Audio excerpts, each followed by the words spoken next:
Hello အားလုံးပဲမင်္ဂလာပါရှင်။ The Knowledge Hub Page ကနေပြီးတော့ကြိုဆိုလိုက်ပါတယ်ရှင်။ဒီနေ့ချက်ပြပေးသွားမှာကတော့တက်တဲ့နှစ်စီပြန်ရင်းလေးချက်ပြပေးသွားမှာဖြစ်ပါတယ်ရှင်။တက်တဲ့နှစ်စီပြန်ရင်းချက်ဖို့ဆိုရင်လိုအပ်တဲ့ပစ္စည်းလေးတွေကတော့တက်တုံကြီး၊ချက်တုံကြီး၊ကလဝေးရွက်နဲ့တင်းတော်သိန်းလိုပဲဖြစ်ပါတယ်ရှင်။ပထမဦးဆုံးတက်တဲ့နှစ်လေးတွေကိုရေးစင်အောင်ဆေးပြီးတော့ကျမတို့ကနွင်းမုတ်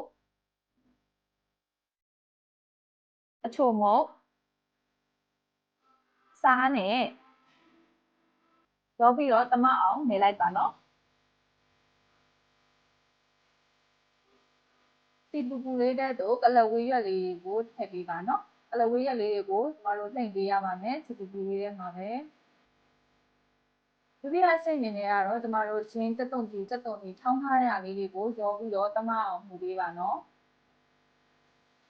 ဒီဆင့်ကတော့စီတက်ပါမှာဖြစ်တဲ့အတွက်ကြောင့်မလို့မီးတအားမပြင်းပါနဲ့နော်မီးလေးနဲ့စီတက်ပေးပါရှင်ပြီးရင်တော့အနက်လေးနှွေးပြီးတော့ညက်အရသာကိုပို့ပြီးတော့ပေါ်လွင်စေဖို့အတွက်မဆလာလေးအုပ်ပေးပါနော်မဆလာကိုဒီလိုမျိုးနှွေးမထည့်ခင်မှာအရင်ဆုံးအုပ်ပေးခြင်းအပြင်အနက်ကိုပို့ပြီးတော့နှွေးစေပါတယ်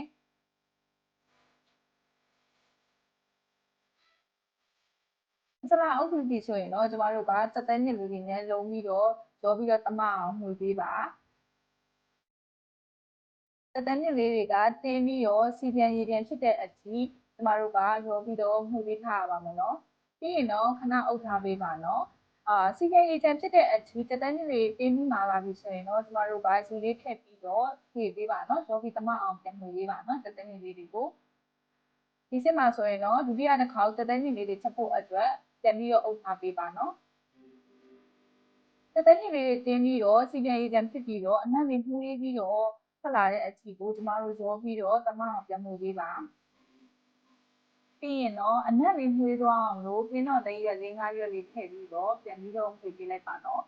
ဒါဆိုရင်တော့တက်တဲ့နှစ်ခင်းလေးရဆိုရင်အနက်အရသာအားလုံးပြည့်စုံတဲ့ဟင်းလေးတစ်ချက်ဖြစ်သွားပါပြီနော်